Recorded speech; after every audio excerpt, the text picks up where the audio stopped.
Big Boss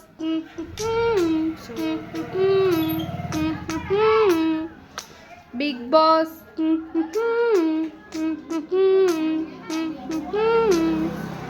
Bigg Boss. ಹೌದು ಸ್ವಾಮಿ. ಸಮಯ ರಾತ್ರಿ 8:30. ರಿಷಾ, ಅಶ್ವಿನಿ ಮ್ಯಾಮ್, ರಾಶಿಕಾ. ಏನ್ ಗೊತ್ತಾ, ಈ ರಕ್ಷಿತಾ ಬಂದಾಗಿಂದ ನಂಗಂತೂ ನೆಮ್ಮದಿನೇ ಇಲ್ಲ. ಅವಳು ಏನಾದ್ರು ಮಾಡಿ ಬಿಗ್ ಬಾಸ್ ಮನೆಯಿಂದ ಹೊರಗೆ ಹಾಕ್ಬೇಕಲ್ಲ. ಏನ್ ಗೊತ್ತಾ, ಅವಳು ತುಂಬಾನೇ ಏನೋ ಒಂಥರ ಮಾಡ್ತಿರ್ತಾರೆ. ಅವಳು ಏನಾದ್ರು ಮಾಡಿ ಹಾಕ್ಲೇಬೇಕು ಬಿಗ್ ಬಾಸ್ ಮನೆಯಿಂದ. ಹೋದ ವಾರದಲ್ಲಿ ಸರ್ ಏನಂದಿದ್ರು ಅಂದರೆ, ನೆಕ್ಸ್ಟ್ ವೀಕ್ ಓಟ್ ಹಾಕಿಸ್ತೀವಿ ಅಂತ ಹೇಳಿದ್ರು ಅಲ್ವಾ. ಈ ವೀಕ್ ಅವಳಿಗೆ ಓಟೇ ಬೀಳ್ಬಾರ್ದು. ಓಕೆ, ಎಲ್ಲ ನನ್ನ ಓಟ್ ಆಗಿರ್ಬೇಕು. ಆಯ್ತು ಆಯ್ತು ಅಕ್ಕ.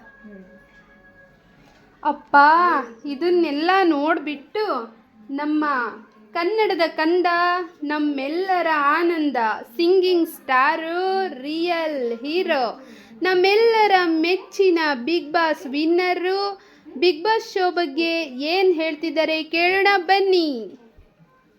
ಯಾರಂತ ಗೊತ್ತಾಗಿರ್ಬೋದಲ್ಲ, ನೋಡಿದ್ರೆ ಕಂಡು ಹಿಡಿತೀರ ನೀವು. ಬನ್ನಿ ಹನುಮಂತು ಅವರೇ. ಹನುಮಂತು ಅವರೇ, ನಮಸ್ಕಾರಪ್ಪ. ನಮಸ್ಕಾರ.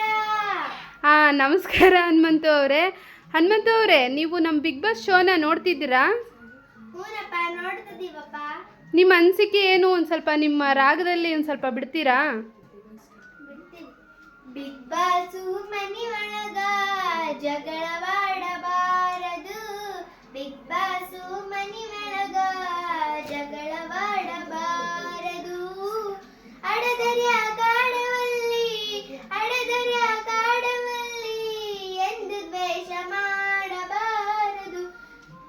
ಬಿಗ್ ಬಾಸು ಮನಿ ಒಳಗ ಜಗಳವಾಡಬಾರದು.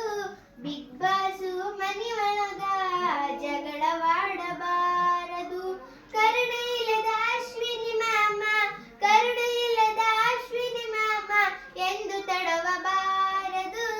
ಬಿಗ್ ಬಾಸು ಮನಿ ಒಳಗ ಜಗಳವಾಡಬಾರದು. ಬಿಗ್ ಬಾಸು ಮನಿ ಒಳಗ ಜಗಳವಾಡಬಾರದು. ಗಿಲ್ಲಿ ಬಗ್ಗೆ ಗೊತ್ತಿದ್ದು ಕೂಡ, ಗಿಲ್ಲಿ ಬಗ್ಗೆ ಗೊತ್ತಿದ್ದು ಕೂಡ ಯಾರು ಕೆಣಕಬಾರದು. ಬಿಗ್ ಬಾಸು ಮನಿ ಒಳಗ ಜಗಳವಾಡಬಾರದು. ಬಿಗ್ ಬಾಸು ಮನಿ ಒಳಗ ಜಗಳವಾಡಬಾರದು. ಇಷ್ಟೇ ಅಪ್ಪನ ಬಿನ್ಸಿಕೆ. ಅನಿಸಿಕೆ, ಅದು ಇನ್ಸಿಕೆ ಅಲ್ಲ ಹನುಮಂತು ಅವರೇ, ಅನಿಸಿಕೆ. ಅದೇ ಅಪ್ಪ. ಆದರೂ ನೀವು ತುಂಬ ಚೆನ್ನಾಗಿ ನಿಮ್ಮ ಅನಿಸಿಕೆನ ಹೇಳಿದ್ರಿ. Thank you so much Hanumanthu ಅವರೇ, ನಮ್ಮ ಕಾರ್ಯಕ್ರಮಕ್ಕೆ ಬಂದಿದ್ದಕ್ಕೆ. ಎಲ್ಲ ನಮ್ಮ ಆತ್ಮೀಯ ವೀಕ್ಷಕರಿಗೂ thank you so much. Thank you so much.